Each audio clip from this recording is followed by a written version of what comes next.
Мелих Токтамович, биз фракциянын чечимине да киргизебиз, сиз да көңүл бурсаңыз. Массалык маалымат каражаттары кээ бир журналисттерди уюштурулган кылмыштын лидерлерин даңазалап, кыргыз элинин баатыры кылып атышат да. Алар дагы саясатчылардан бетер тиги журналисттерди ден печати менен, басма сөз күнү менен куттукташып, президентте прием кылып, аны менен жарышып.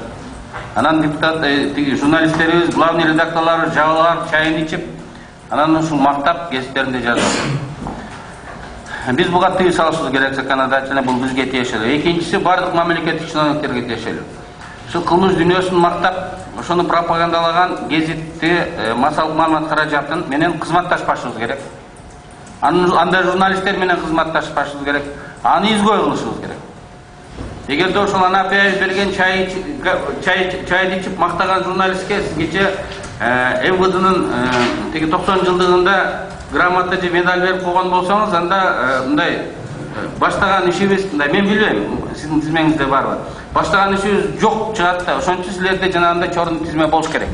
ОПГны мактаган, жандап жүргөн ырчысы, тиги пиарщиги болгон гезит журналдарды белгилеп, аны дагы жогору жакка берип туруш керек. Ошоларды жакын жолотпаш керек. Президент куттуктайм деп чакырса дагы залга олтурбаш керек. Жогорку кеңештин басма сөз маалымат боюнча проблеманы карайбыз дегенде мындай жерде болбош керек. Аны коомдон четтетип, аларды изгой кылыш керек. Болбосо сиздин да сыйыңызды көрөт, биздин да сыйыбызды көрөт, ОПГнын да сыйын көрөт, түрмөгө түшкөн коррупционерди мактап анын да сыйын көрөт. Анан бүгүнкү замандын эркеси андай эрке кылбагандай болуш керек. Же барьердин ар жагын өтсүн, же биз менен коом менен болсун. Ушундай бир жерин иштеп чыгат. Сиз ушулардын тизмесин түзүңүз.